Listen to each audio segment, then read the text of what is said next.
ያዘነ ሊጽናና ፈሊል ካለም ለመገላገል ኢየሱስ ይመጣ ጌታ ይመጣ ሞላና ጎደለ የሌለበት አንድ የሚኮንበት ኢየሱስ ይመጣ ጌታ ይመጣ። ራህ አብዱል ሐሚድ ግብጻዊቷ ኢየሱስ ክርስቶስ በሆስፒታል ተገኝቶ ኦፕሬሽን አደረገኝ የአመታት ህመሜንም ፈወሰ። አስተዳደጋችን ለሃይማኖታቸው ቀናኢ ናቸው ከሚባሉት ቤተሰቦች መሃል ነበር የተወለድኩት። አባቴ ሁሉ ጊዜ በጸጥታ ተቀምጠው ቁርአናቸውና የሙስሊም ሃይማኖት የሚያወድሱና የሚያሳዩ ፊልሞችን መጽሐፍቶችን ማየትና ማንበብ ያዘወትራሉ።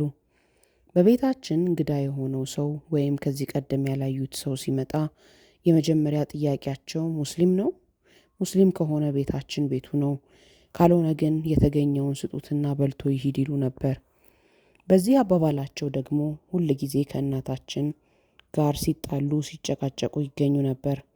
አንድ ጊዜ ደግሞ ልጅ ሆኜ ትዝ የሚለኝ ታላቋ እህታችን ለማስትሬቷ እንግሊዝ ሀገር ልትመለስ ስትል በዚያ ዩኒቨርሲቲ የተዋወቀችውን እንግሊዛዊ ማግባት እንደምትፈልግና ይዛው በመምጣት ከቤተሰቧ ጋር ለማስተዋወቅ እንዳሰበች በስልክ ስትነግራቸው የሆኑትን አስታውሳለሁ።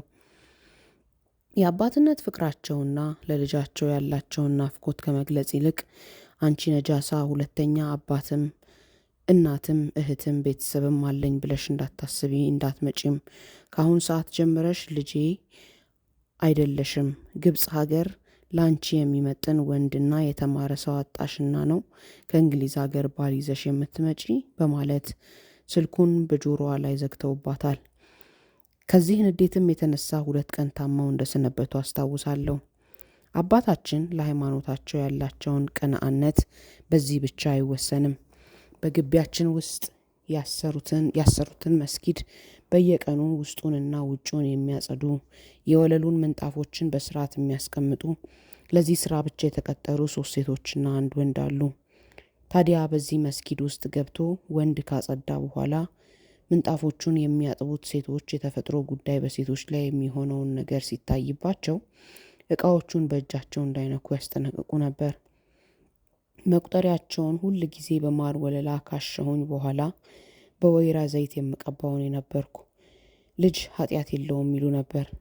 እንግዲህ እንዲህ ካለው ቤተሰብ ተወልጄ ያደግኩ ሰው ሲሆን አሁን ኢየሱስ ክርስቶስ ተገለጠልኝ ብዬ ብናገር የሚደርስብኝ ቅጣት ቀላል አይሆንም።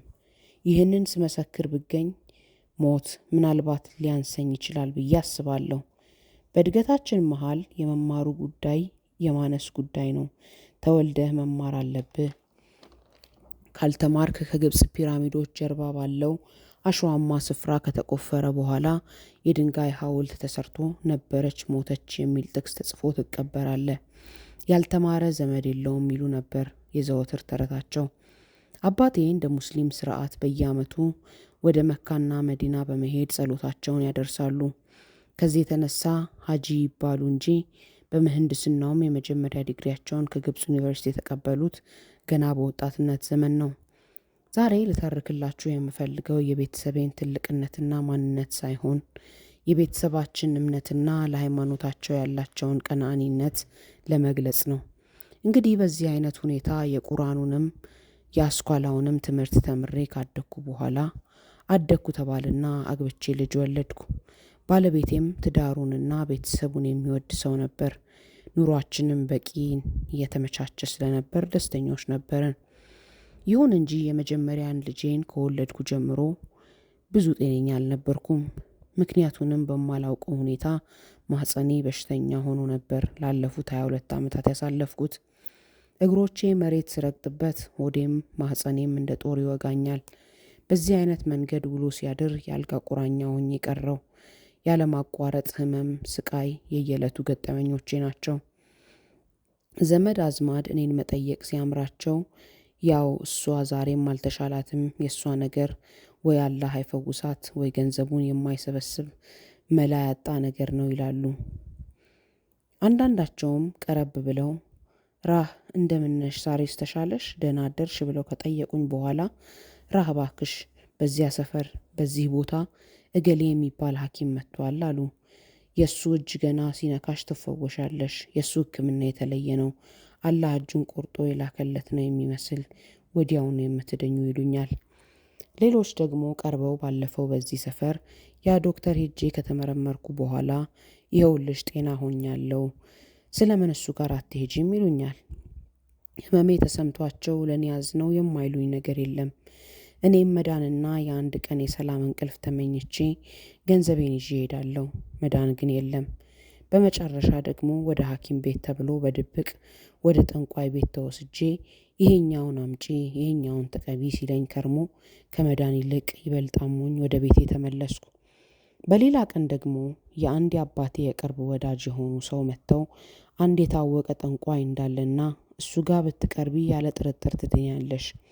አየሽ ራህ ደግሞ ህመምሽ የመናፍስት በሽታ ስለሆነ መናፍስት ደግሞ በመናፍስት ነው የሚወጣውና ግድ የለሽም እንሂድ ተብዬ ተወሰድኩ። የሄድኩበት ጠንቋይ በመጀመሪያ ለ3 ቀን እዚህ ከእኔ ጋራ ስትደክምልኝ ትቆይና ዛሮቼን ለምኜ ካወረድኳቸው በኋላ ከነሱ ጋር ተመካክረን ነው የምትፈታው ስላለ ቤተሰቤ እሺ ብለው ተስማምተው 200 ብር ከፍለው ትተውኝ ሄዱ። በዚህ በጠንቋይ ቤት ብዙ ሴቶች ነበሩ። በሰዓቱ በየጠዋትና ማታ በዚህ ቤት ካስቀመጣቸው ሴቶች አንድ በአንድ እየጠራ ይተኛባቸዋል። ይህም እሱ እንደሚለው ሴቶች ከእርሱ ጋር የሚተኙት ለሌላ ጉዳይ ወይም ሊያባልጋቸው ሳይሆን ለእናንተ ጥቅም ነው። ደግሞ መናፍስቶቹ የሚወርዱት በዚህ ጊዜ ነው። ልጅ የማትወልደው ልጅ እሰጣለሁ፣ የታመመችዋንም እፈውሳለሁ እያለ ይናገራል። በዚህ ቤት የገባች ማንኛውም ሴት እምቢ ማለት አትችልም። በዚህም ምክንያት እምቢታዬና ተቃውሞዬ ዋጋ ሳያገኝ አብሬው ተኝቻለሁ። ከዚህም በተጨማሪ የተለያየ ቅጠላ ቅጠል እየወቀጠ እንድጠጣ ይሰጠኛል። በዚህ ብቻ አላበቃም። ከጸጉሬ ተቆርጦ በቀረፋና በሎሚ የታሸ ነገር በማህፀኔ እንዲቀመጥ ይሰጠኛል። ይህ ሁሉ ሆኖ ግን እንኳንም ልፈወስ ቀርቶ ያልነበረኝን ሌላ ስቃይና ህመም ሸምቼ ወደ ቤቴ ተመለስኩ። ባለቤቴ በየዕለቱ በየወሩ በየጊዜው ህመሜ ለውጥ ባለማግኘቱና ላለፉት ዓመታት ለሕክምና ያወጣነውን ወጪ እያሰበ ተስፋ ቆርጧል። አትድንም ብሎም ወሰነና ከበሽተኛ ሰው ጋር ከመኖር ይልቅ መለየቱን መርጦ ለስራ ጉዳይ ወደ ዱባይ እንደሚሄድና እየሰራ ገንዘብ እንደሚልክልኝ ነግሮኝ ሻንጣውን ይዞ ከቤት ወጣ። ይሁን እንጂ እንደወጣ ሳይመለስ 2 ዓመት ሆነው። በመጨረሻ ዱባይ ለስራ ለመሄዱንና በዚሁ ከተማ ሌላ ሚስት አግብቶ እንደሚኖር ሰማው። ይህ ህመሜ ባሌም ትዳሬንም ንብረቴንም አሳጣኝ። ምናልባት በዚህ ምድር የምታሳዝን ኑሮዋ ህይወቷ የተበላሸባት ሰው ብትኖር እኔ ነኝ። በዚህ ሁኔታ ላይ ኑሮን መቋቋም ስለከበደኝ ከቤቴ ወጥቼ ወደ አባቴ ቤት ተመልሼ ገባሁ። ህመሜ፣ በሽታዬ፣ ስቃዬ ዕለት በዕለት እየባሰብኝ ሄደ። ቤተሰቦቼም ሰለቹኝ። ህመሜን መታገስ አቅቷቸው ውሃ የሚሰጠኝ ደጋግሜ ስጠይቅ ነበር። በመጨረሻ ግን ታላቋ እህቴ ያለሁበትን ሁኔታና ስቃይን ሁሉ ሰምታ በጣም አዘነች። አሁኑኑ ወደ ሆስፒታል በመሄድ መታከም እንዳለብኝ ነግራኝ ወደ ሆስፒታል ገባሁ። በግብፅ ሆስፒታል ለ8 ወር ስታከም ነበር ያሳለፍኩት። ብዙ የታመሙ ሴቶች አብረውኝ ስለነበሩና ሆስፒታሉም ጥሩ እንክብካቤ ስለሚያደርግልን ደስ ይበለኝ እንጂ ህመሜ ግን ለውጥ አልነበረውም። ሌሎች እንደኔ ያለ ህመም ያላቸው ሴቶች በወር በ2 ወር ታክመው ድነው ይመጣሉ። አንድ ቀን ሐኪሜ መጥቶ ህመሜ ተስፋ እንዳጡለትና ነገ ለመጨረሻ ጊዜ ኦፕሬሽን ሊያደርጉኝ እንዳሰቡ፣ በዚህም ካልተሻለኝ ማህፀኔን ቆርጠው ለማጣት የተሻለ አማራጭ እንደሆነ ነገሩኝ። እኔም በሰማሁት ብደነግጥም መለስ ብዬ ደግሞ ያሳለፍኩትን ህመም ከምወደው ባለቤቴና ትዳሬን ያጣሁበትን ብዙ ገንዘቤን ከስሬ ባዶ ያደረገኝን ህመሜን ኦፕሬሽን ሆኜ ከዳንኩኝ ምን ቸገረኝ ብዬ ተስማማሁ። ይህም ባይሆን በቀዶ ሕክምናው ሰዓት በሞትም እረፍት ነው ብዬ ወሰንኩ። ስለዚህም የሆስፒታል ነርሶቹ በ3 ገጽ ኦፕሬሽን ልሆን ፈቃደኛነቴን የሚያረጋግጥ ፊርማዬን ተቀብለው እንደ ነገ ኦፕሬሽን ልሰራ ውሃና ምግብ እንዳልወስድ አስጠንቅቀውኝ ሄዱ። ይህ በእንዲህ እንዳለ ነግቶ ቀዶ ሕክምናውን እስከሚያደርጉልኝ ድረስ ሌሊቱን ያሳለፍኩት በታላቅ ፍርሃትና ስቃይ ነበር። አጠገቤ የተኙት 5 ሴቶች በከባድ እንቅልፍ ተውጠው ተኝተዋል። እኔ ግን እገላበጣለሁ። ለመተኛትም ብዬ አይኖቼን ብጨፍን ከግራ ወደ ቀኝ ብገላበጥም እንቅልፍ ግን አልወስድሻለኝ። ይህ በእንዲህ እያለ በግምት ከሌሊቱ 8 ሰዓት ሲሆን ያለንበት የተኛንበት ክፍል በሩ በቀስታ ተከፈተ። ከበሩ መከፈት በኋላ ነጭ እንደ በረዶ ልብስ የለበሰ ረዘም ያለ መልከ መልካም ሰው በቆመበት ሳይንቀሳቀስ በቀኝ እጁ የበሩን እጀታ ይዞ ቆሞ ትኩር ብሎ ያየን ጀመር። ሲያዩት ፊቱ ላይ የርህራሄ፣ የወንድምነት፣ የፍቅር አይን አለው። ውስጤ ደስ አለኝ። ረዥም ዓመታት እንደማውቀው ሆንኩኝ። ግን እገሌ ነው ብዬ ስም ሰጥቼ ልጠራው ባልችልም የማውቀው ይመስለኛል። በሁለቱ ጉንጮቹ መሃል የበቀለው ጸጉሩ ተስተካክሎ ወርዷል። ከላይ እስከታች በኋላው የወረደው ጸጉሩ ትከሻው ላይ ተረጋግቶ አርፏል። እይታው ልዩ ነው። ከአይኑ የሚወጣ ጨረር ይታያል። ቋንቋ አለው። ደስታ፣ ሕይወት ይገልጣል። ፍቅር ይንጸባረቅበታል። ከቆመበት ወደ እኔ በመምጣት አልጋዬ ጥግ በመቆም ራህ እንዴት ነሽ? እንደምን ሰነበትሽ አለኝ። እኔም ዶክተር ያው ነኝ፣ ህመሜ አልቀነሰልኝም። ኦፕሬሽን ጠዋት እንደማደርግ ዶክተሩ ነግሮኝ ነበር። ታዲያ አሁን ነው እንዴም ሆኖ ፈራሁኝ ዶክተር በማለት መለስኩለት። እርሱም ዞሮ ወደ እኔ በመምጣት አጠገቤ ቆመና ሁለቱ እጆቼን በእጁ ይዞ በሌላው እጁ ደግሞ ጸጉሬን ይዳስሰኝ ጀመር። አትፍሪ ልጄ ሆይ፣ ዛሬ ካለብሽ ህመም ለዘላለም ላታዩ አድንሻለሁ አለኝ። እኔም ተስፋዬ ህመሜ በአንድ ጊዜ የሚተወኝ መስሎኝ በደቂቃዎች ውስጥ ኦፕሬሽን ከሆንኩ በኋላ ተሽሎኝ ልጅ ወልጄ 4-5 ህጻናት በዙሪያ የከበውኝ ሲንጫጩ፣ ሲያለቅሱ፣ አድገው ሲላኩ፣ ትምህርት ቤት ሲሄዱ፣ ሲመለሱ ልብሳቸውን ሳለብስ ስቀይር ከመቅጽበት በተኛሁበት አልጋዬ በሐሳብ ታየኝ። ከሐሳቤ መለስ ብዬ አጠገቤ ቆሞ ለዘላለም አድንሻለሁ ያለኝን ዶክተር ችሎታው፣ የሕክምና እውቀቱ፣ ለእኔ ለማዳን ያለው ምኞቱና መልካም ፍቅሩን እያሰብኩ ስመለከተው ልጄ ራህ፣ በልብሽ እንዳሰብሽው እንዲሁ በዙሪያሽ ልጆችሽን ከበውሽ ሲያጫውቱሽ ታያለሽ አለኝ። ምን አይነት የፍቅር ሰው ነው እያልኩ እያደነኩት ወደ ኦፕሬሽን ክፍል ተከትየው ለመሄድ ከተኛሁበት ለመነሳት አስቤ ቀና ስል የፊቱ ውበት፣ ከአይኑ የሚወጣው ብርሃን፣ እያንዳንዷ ቋንቋ አላት። የልብህን ያውቃል። ከእሱ ፊት ለፊት የተደበቀ የተሰወረ ነገር አይኖርም። እንደ እርሱ ያለ የለም። ከሁሉ የገረመኝ ደግሞ ቅድም ስፈራው ስደነግጠው የነበረውን ጭንቀት የፈጠረው ስሜቴ አሁን ከዚህኛው ዶክተር ጋር በመነጋገር ፍጹም ጠፋልኝ። ሌላው እርሱ ከእኔ ጋር ሲነጋገር በሕይወቴ ዘመን አድርጌው አስቤውም አላውቀውን ነገር ማድረግ መናገር ጀመርኩ። እኔ ኃጢአተኛ ነኝ፣ በደለኛ ነኝ ማለትን ጀመርኩ። ግን እንዴት ብዬ እንዳሰብኩት አላውቅም። በደለኝነት ግን ይሰማኝ ነበር። በዚህ አይነት ሁኔታ ላይ ሆነን ቀና ስል ዶክተሩ ባለሁበት ስፍራ ዝም ብዬ እንድተኛና አሁኑኑ ኦፕራሲዮን ሊያደርገኝ መፍራትም እንደሌለብኝ ለስለስና ወፈር ባለ ጣፋጭ ድምፁ ነገረኝ። እኔም በሰማሁት እየተገረምኩ እንዴ ዶክተር፣ ያለ መርፌ፣ ያለ ማደንዘዣ፣ ያለ ቢላዋ፣ ደግሞም ሌሎች ሲስተሮችና ሐኪሞች ረዳትም ሳይኖሩ ብቻዎትን ብዬ ጠየቅኩትና ደህና የተረጋጋውን ፍርሃቴን ያለ ማደንዘዣ ሊያደርግልኝ ብዬ ደግሞ ፈራው። እሱ ግን እኔ ሁሉንም ማድረግ እችላለሁ፣ እንደ ሁሉም እሆንልሻለሁ ብሎ ቀኝ እጁን ግንባሬ ሲዳስሰው እንቅልፍ ይዞኝ ሄደ። ከሁሉ ደግሞ የገረመኝ በእንቅልፍ ልሁን እንጂ እሱ የሚያደርገውን በሰውነቴ ያለውን እንቅስቃሴ ሁሉ አየዋለሁ። ልብሴን ሳይገልጥ ራቁቴን ሳልሆን እንደለበስኩ ቀኝ እጁን ዘርግቶ በእምብርቴና በማህፀኔ መካከል ባለው የሰውነቴ ክፍል ያለ ቢላዋ ያለ ምላጭ ሰተት ብሎ በመግባት አንድ በጣም ጥቁር ጥቀርሻ የመሰለ እንደ ከረጢት ያለ ነገር ጎትቶ አወጣና አልጋ አጠገብ ባለው ኮመዲኖ ላይ አስቀመጠው።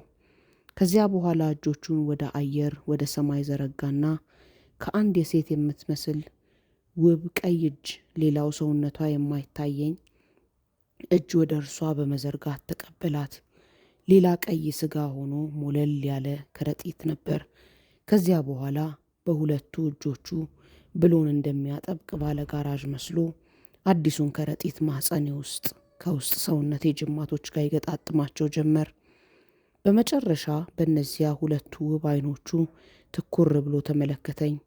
መልሶ ደግሞ ዘወር ብሎ ያወጣውን ጥቁር የተበላሸ የተቃጠለ ማህፀን አንድ ጊዜ ካየው በኋላ ተመልሶ በአልጋቸው ላይ የተኙትን አራቱን ሴቶች በእጁ ግንባራቸውን እየዳሰሰ ልሰማው በማልችል አዲስ ቋንቋ ይናገር ጀመር። ዛህራ ግን ሳይነካት ቆሞ ካያት በኋላ ትቷት አለፈ።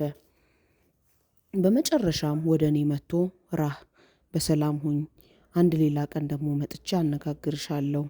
ስሜ ኢየሱስ ይባላል። አንቺን አድንሽ ዘንድ ከአባቴ ቤት መጣው። አንቺ ባለሽበት ሁል ጊዜ አብሬሽ እሆናለሁ። ከምትናገሪው ቃል ጀርባ ለሌሎች መዳን ምክንያት ትሆኛለሽ አለኝና በክፍሉ ላይ የተኙትን ህሙማን አየት በማድረግ ይህች ግን አሁን ወስዳታለሁ፣ እናንተ ግን ሁላችሁም ተፈውሳችኋል፣ እስክመጣ ድረስ ያላችሁን ጠብቁ ብሎኝ ሲገባ በቆመበት ቦታ ቆም ብሎ እያየሁት ከዓይኔ ተሰወረብኝ። ሌሊቱ በዚህ አይነት ሁኔታ አልፎ ጠዋት ሆነ። ከዚያ በላይ ከእንቅልፌ ስነቃ 4 ዶክተሮችና 2 ሴት ነርሶች ከሌሎች የጤና ባለሙያዎች ጋር ሆነው ዙሪያዬን ከበው ብርድ ልብሴን ገልጠው ሲነጋገሩ ሳሉ ነበር ከእንቅልፌ ነቃሁት። ሁሉም በመገረም በመደነቅ ተሞልተው ይመለከቱኛል። ከመካከላቸው አንዱ ዶክተር በኮመዲናው ላይ በስነ ስርዓት የተቀመጠውን ጥቁር ጥቀርሻ የተሞላውን ከረጢት መሳይ ስጋ እያየ ይደነቃል። ያ ትናንትና ኦፕሬሽን እንደመሆን የነገረኝ ዶክተር መንቃቴን አይቶ ራህ እንደምን አደርሽ? አሰላም አለይኩም። ዛሬ ደግሞ እንዴት አይነት እንቅልፍ ነው የወሰደሽ? ሐኪሞች ገብተው እስኪጎበኙ ሰዓት ድረስ ተኝተሻል። ኦፕሬሽን ትሆኛለሽ፣ ከዛ በኋላ ፍጹም ጤነኛ ትሆኛለሽ ብዬ ስለነገርኩሽ አይምሮሽ በተስፋ ደስ ብሎት ህመምሽን ረሳሽ አይደል? ሳይኮሎጂካሊ አይምሮሽ ዴቨሎፕ አድርጓል ማለት ነው። ደግሞ የማቃሰትና የመገላበጥ ሁኔታም አላየንብሽም አለኝ።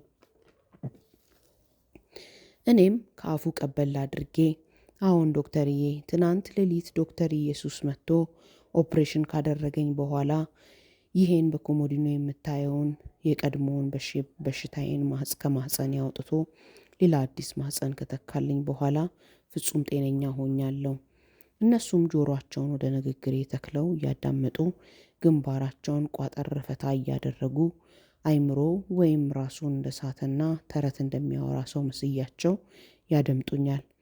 መልሰው ራህ መች ነው ኦፕሬሽኑን የሆንሽው? ማን ነው እሱ እኛ ሳናውቅ ኦፕሬሽን ገብቶ ቀዶ ሕክምና ያከናወነልሽ ብለው ጠየቁኝ።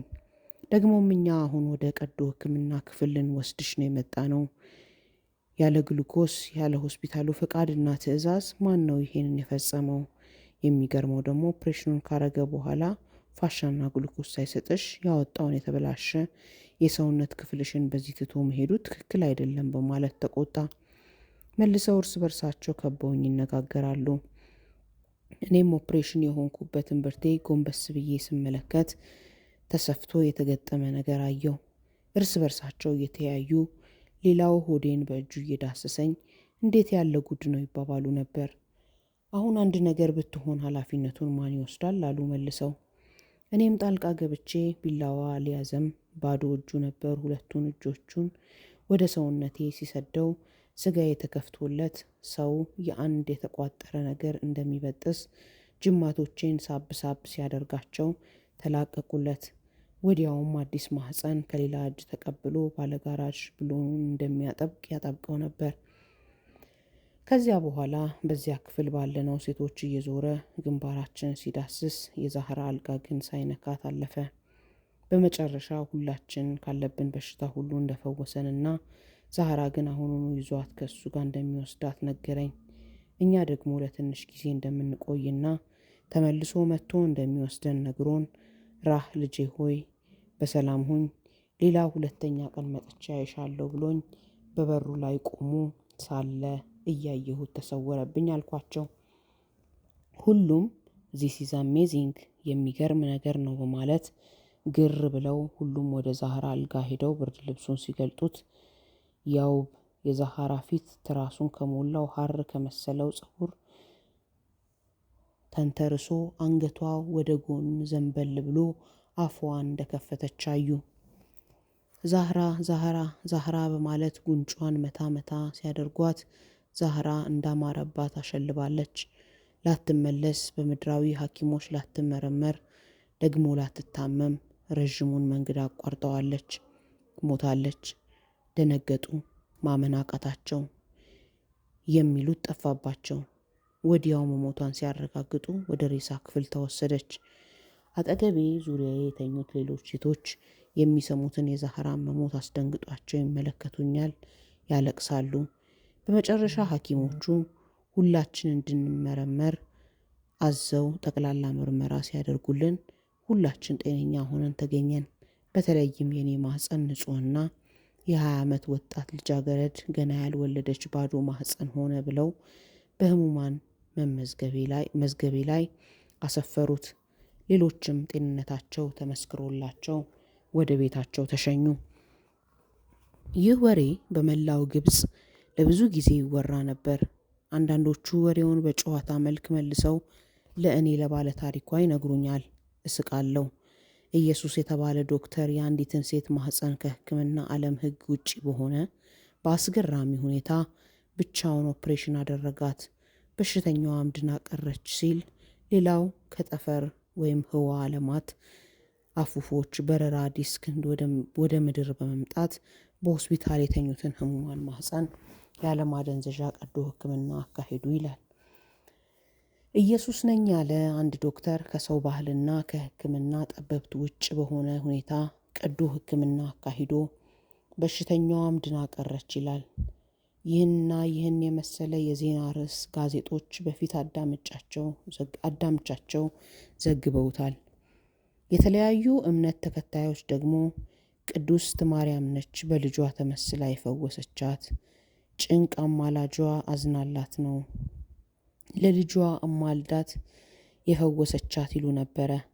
ሌሎችም መሐመድ ናቸው፣ እሳቸው ቅንና ሩህሩህ ለሰው ሁሉ አዛኝ ስለሆኑ ተአምራታቸውን በዚች ሴት ለማሳየት ነው ተመልሰው የመጡት አሉ።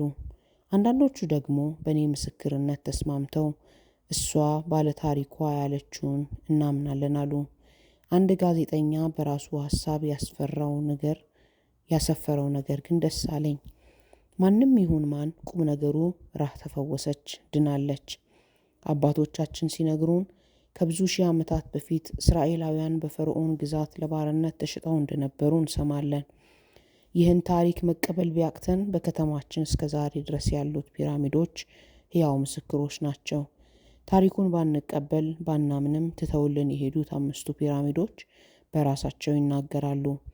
ኢየሱስ ደግሞ በመጽሐፍ ቅዱስና በቁርአን ያለ ነው። እሱ ደግሞ እስራኤላዊ ነው። ስለዚህም ያ የቆየው ታሪካችን ግብፃዊቷን ራህን በመፈወስ ግንኙነታችንን ሊያድስ ፈልጎ ይሆናል። ይህ ብቻ አይደለም። እስማኤልን ለአብርሃም የወለደችለት የሳራ ባሪያ አጋር ግብፃዊት ነበረች። ስለዚህም ኢየሱስ ዛሬ ዶክተር ሆኖ ወደ ግብፃውያን በሽተኞች ቢፈውስ ምን ያስደንቃል? ምንስ ከልክሎት? እሱ ድሮውን ታምራት በማድረግ የታወቀ ነው። ዛሬም ኢየሱስ ራህን አዳናት አለ። እኔ ግን የፈለግኩትን ይበሉ። የ24 ዓመት ህመሜን የፈወሰ እርሱ ራሱ ስሙን የነገረኝ፣ ኦፕሬሽን ያደረገኝ፣ ዳግመኛ ሌላ 2ኛ ቀን እመጣለሁ አይሻለሁ ያለኝን፣ በልቤ ልዩ ፍቅርና ናፍቆት የጨመረልኝን፣ ስሜ ኢየሱስ ነው ያለኝን እርሱ ኢየሱስ ነው። እሱ ጌታዬ ነው። እሱ ለእኔ ሐኪሜ ነው። ለዘላለም የመዳኔ ምክንያት የሆነውን አምነዋለሁ። እኔ ስሜ ራስ ሲሆን እሱ ደግሞ ኢየሱስ ነው። ያዳነኝ ኢየሱስ ነው። ቃሌም ምስክሬም አንድ ነው። ኢየሱስ ፈወሰኝ። ይህ በእንዲህ እንዳለ ሐኪሞቼ ከ3 ቀን በኋላ ያለኝን ሂሳብ አጠናቅቄ ከሆስፒታሉ መልቀቅ እንዳለብኝ ነገሩኝ። በተሰጠኝ ትዕዛዝ ተስማምቼ ዝግጅቴን በማጠናቀቅ ላይ ሳለው ያ የመጀመሪያው ሐኪሜ በጠዋት ወደ እኔ በመምጣት ትናንት ስላየው ነገር አጫወተኝ። ራህ እንደምን አደርሽ? ህመምሽ እንዴት ይሰማሻል? በዚህ ሳምንት ያየሽው አዲስ ለውጥ ይኖር ይሆን? በማለት የመግባቢያ ጨዋታውን ጀመረ። እኔም ሰላምታዬን ከሰጠሁት በኋላ ኢየሱስ ከፈወሰኝ ቀን ጀምሮ እስከ ዛሬ ድረስ ምንም አይነት ህመም እንዳልተሰማኝና ይልቁንም ታላቅ ሰላምና ደስታ እንደተሞላው እንቅልፌም የጣፈጠ እንደሆነ ነገርኩት። ዶክተሬም ወደ ትራሴ ጠጋ ብለው የሚስጥር ያህል ራህ ያ አንቺ ኦፕሬሽን አደረገኝ ያልሽው ኢየሱስ ነኝ ያለሽ ፍጡር ምን ይመስል እንደነበረ እባክሽ ንገሪኝ አለኝ። እኔም ዶክተር ታዲያ ስለ ኢየሱስ ማውራት ምንም አያስፈራም፣ ደግሞ ሚስጥርም አይደለም አልኳቸው። እኔ እንኳንስ ጠይቀውኝ ድሮም ስለዚህ ድንቅ ጌታ ብቻውን ታላቅ ታምራቶችን የሚያደርግ ምስኪኖችን የሚረዳ ውብ መልከ መልካም ሰው ስሜ ኢየሱስ ይባላል ብሎ ነግሮኝ የተሰወረው ደግሞ ያልተመለሰው ጌታዬ ስለ ውበቱና ስለ ታላቅነቱ ስለ ሁሉም ቻይነቱ መናገር ወዳለሁ። አይሰለቸኝም፣ አያደክመኝም። ስለዚህም የዶክተሩ ጥያቄ በደስታ ነበር የተቀበልኩት። ከዚያ ዶክተር ጠጋ ብለው እንዲቀመጡ ከነገርኳቸው በኋላ እንዲህ ብዬ በክፍሌ አብረውኝ የተኙት ህመምተኞች እየሰሙኝ ነገርኳቸው። እሱ ጌታዬ የዓለም ውበት፣ የወንዶች ቁመና አይወዳደሩትም፣ ማንም አይመስለውም። ቁመቱ የአይኖቹን ሽፋሽፍቶችና ከአይኑ የሚወጣው የብርሃን ጨረር ነጸብራቅ ልብን ሰንጥቀው ያልፋሉ። የተሰወረውን የማይታየውን የውስጥ አካላትህን ማየት የሚችሉ አይኖች ናቸው። ሐኪሞች፣ አዋቂዎች፣ ጠንቋዮች ነን የሚሉ ማንም ያልተረዳው ያላወቀው ያቃተው ህመም ከሰው አይንና ከራስ ጨረር የተሰወረው በሽታ እሱ ውስጥህን በማየት ይፈውስሃል። ብቻውን ያለ ረዳት ያለ አጋዥ አክሞ ያድናል። እንደዚህ አይነት እኔ በህይወቴ አይቼም ሰምቼም አላውቅም። ከሰውነትህ ከስጋህ ደም ሳያንጠባጥብ ያለ ህመም ያለ ስቃይ ያለ መቀስ ያለ ቢላዋ እጆቹን ህመሜን በደቂቃ አውጥቶ ቀይሮ ያለ ዋጋ ያለ ክፍያ አክሞ የሚያሳርፍ አድኖ በሰላም ሂጂ የሚል እሱ ጌታ ነው። እሱ አፍቃሪ ነው፣ ሩህሩህ አባት፣ ከማንም በላይ ወዳጅ። ባለቤቴ ጥሎኝ ቢሄድ ጌታ ግን ቀርቦኝ፣ ቤተሰቦቼ ሲጠሉኝ እሱ ልጄ ብሎ ያቀረበኝ ታላቅና ባለውለታዬ ነው። ውበቱ ቁመናው ከሰው ውበት ይለያል። ረዘም ያለ ቁመት፣ ሰፋ ያለ ትከሻ አለው። አይኖቹ እንደ ንጋት ኮከብ በሩቅ ያንጸባርቃሉ። በፊቱና በራሱ ዙሪያ እንደ ቀስተ ደመና የከበበው ሐምራዊ ቀለም ነበረው። አነጋገሩ፣ አካሄዱ፣ አቀራረቡ ፍጹም ትህትና የተላበሰ ነበር። የውስጥ ችግርህ ከማንም በላይ ይረዳሃል፣ ይገባዋል። ገና ሲያይህ ውስጥ ከዚህ ቀደም አይተኸው የማታውቀው ወይም ያልተለማመድከው ሰላም ትሞላለህ። ከዚያ በኋላ ያለው ዘመንህ እንቅልፍህም የጣፈጠ ይሆናል፣ ኑሮህም የተቃና ይሆናል። ከራሱ ላይ የበቀለው ጸጉር ነጭ ሲሆን ከላይ ወርዶ ትከሻው ላይ አርፏል። በሁለቱ ጉንጮቹ የሞላው ጸጉሩ ልዩ ውበትና ድምቀት ሰጥቶታል። በተለይም የማልረሳው አይኖቹ እንደ እሳት ነበልባል ከሩቅ ያበራሉ። ሲናገርህ እንደ እሳት ያሉ ስለታም ሰይፍ የመሰሉ ከአፉ ተወርውረው ይወጡ ነበር። ድምፁ እንደ ብዙ ውሆች እንደ ትላልቅ ቀላያት ነበር ብዬ ስነግራቸው ዶክተሬ ሁለቱ እጃቸው በፊታቸው ሸፍነው ስቅስቅ ብለው ማልቀስ ጀመሩ። እኔም በመደናገጥ ዶክተር ምን ሆኑ? በአነጋገር ያስቀየምኩት እንዴ በማለት ጠይቃቸው ጀመር። እሳቸው ግን እንባቸውን በመጠራረግ አየሽ ራህ ያፈወሰኝ ያልሽው ዶክተሩ ኢየሱስ ትናንትና በመኝታ ቤቴ ሳለው ወደ እኔ በመምጣት አነጋግሮኝ ነበር። በእርግጥ ምን እንደሚመስል ጥሩ አድርገሽ ገልጸሽዋል። ይሁን እንጂ እሱ ግን እንዲህ ከገለጥሽው በላይ ነው። እረ እርሱ ልዩ ነው። አየሽ እንዳልኩሽ በቤቴ ሳለው ስሜንና የስራዬን ማዕረግ ሳይንቅ ዶክተር ብሎ በስሜ ጠራኝ። እሱ ታላቅ ሆኖ ሳለ የእኔን የታናሹን ሰው ክብር አልናቀም። ሌሊትና ቀን አንቺ በነገርሽኝና የሕክምና ውጤትሽን አይቼ ያለ ረፍት ስደነቅ ነበር ያሳለፍኩትና ያን ጊዜ በሆነው ነገር ስለምን ተደንቀህ? ስለምንስ በዚህ ተገረምክ? አንተም ባየኸው ብታመን በአንተም ከዚያ በላይ አድርጌ ገንዘቤ ያደርግሃለሁ። እሺ ብትለኝ፣ ለተገለጠልህም ብትታዘዝ፣ በአንተም ሕይወት ያልጠበቅከው ይሆናል ብለህ ያልገመትከውን ላድርግ እችላለሁ። እነሆ የዛሬ 15 ዓመት ህመምና በመኪና አደጋ የደረሰብህ የእግርህ ማጠርና የኩላሊትህ ስቃይ ለዘላለም ፈወስኩልህ። ዛሬ ማታ ባለቤትህ ስልክ ትደውልልሃለች። በዚያን ጊዜ ትልቁ ልጅህ እንደሞተ ትነግርሃለች። እኔ ግን ስለ ስሜና ስለ አንተ ሐዘን ስል ልጅህን ከተገነዘበት አድነዋለሁ። ያየኸውንና የሰማኸውን ለባለቤትህ ንገራት። እኔም ሁልጊዜ አብሬህ እሆናለሁ። ስሜ ኢየሱስ ይባላል ብሎኝ እያየሁት ከዓይኔ ተሰወረብኝ። ከተናገረኝ በኋላ ከበር ይውጣ በመስኮት ይዝለል አላየሁትም፣ ብቻ ከዓይኔ ተሰወረብኝ። ከዚያ በኋላ ያ ምሽት ድረስ የባለቤቴን ስልክ ማቃጨሉን እስከምሰማ ድረስ ያሳለፍኳቸው ደቂቃዎች ለእኔ የሞት ያህል በርትተውብኝ ነበር። እንዳለውም ባለቤቴ ደውላ በታላቅ እንባ ሆና ልጄ መሞቱን ደውላ ነገረችኝ። እኔም በሰማሁት ብደነግጥም ያየሁትና የተገለጠልኝ ኢየሱስ የነገረኝንና የእግሬንና የኩላሊቴን ህመም መፈወሴን ነገርኳት። ባለቤቴ ህልምም ቀልድም መሰላትና በዝምታ ሆና ታደምጠኝ ነበር። በመጨረሻ ግን በነገሩ ተስማምታ ስልኩን ዘግታ የልጇን መነሳት ትጠባበቅ ጀመር። ይህ ከሆነ ምናልባት ከ2 ሰዓት በኋላ መልሳ ደውላ ልጄ መዳኑን መነሳቱን ነገረችኝ።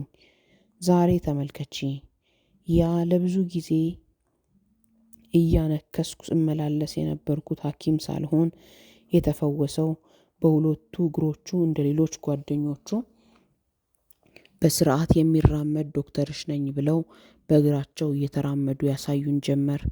እኔም ባየሁትና በሰማሁት ተደስቼ ጮህ ብዬ ጌታዬን አመሰገንኩት።